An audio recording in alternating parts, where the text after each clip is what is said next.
The Bible talks about the law of God. Now I want you to think about that phrase for just a moment, the law of God. If it sounds to you like it used to sound to me, it sounds very heavy, very authoritarian, the law. It sounds like rules and ordinances and strictures and don't do this and be sure you avoid this. But as I've come to understand this idea of God's law better and more biblically, a more beautiful, well-rounded, and positive picture emerges. In fact, the Bible says that God's law is a law of love. On one occasion, Jesus was asked by an individual, what is the great commandment in the law? That is to say, what's the best and most important commandment in the Old Testament? And Jesus says, you shall love the Lord your God with all your heart, mind, and soul. The second is like it. You shall love your neighbor as yourself. Now, I want you to think about that for just a moment. Jesus was asked the question, what's the most important law in the Old Testament?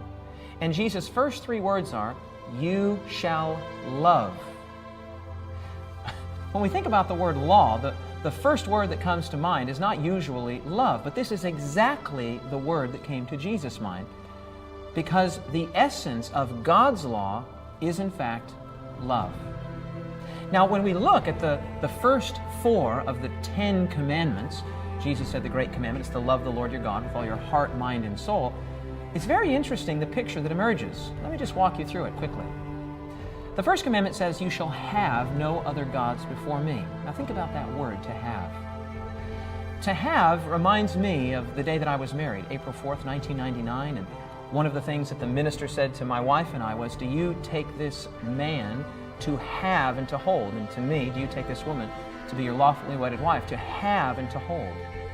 To have means to give your affections to have, to keep, to hold near. The second commandment is, you shall not make any graven images. Don't bow down.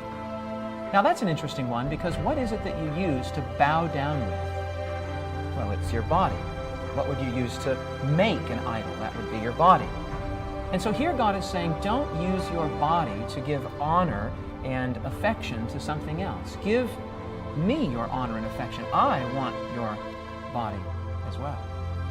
And then the third commandment, you will not take my name. Don't take the name of the Lord in vain. And what is it that we would use to take God's name in vain? Well, it would be our mouth, right? We would be saying one thing and doing another. What is God saying here? He's saying, I want your words. And then the fourth of the 10 commandments, remember the Sabbath day to keep it holy. 6 days you shall labor and do all your work, but the seventh day is the Sabbath of the Lord. What's the Sabbath all about? It's all about time.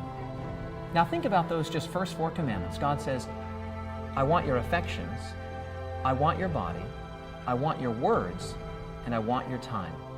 When someone has our affections, when someone has our body, when someone has our words, and when someone has our time, that is the stuff of love.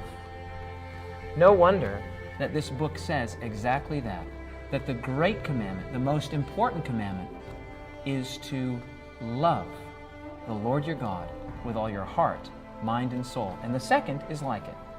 You shall love your neighbor as yourself.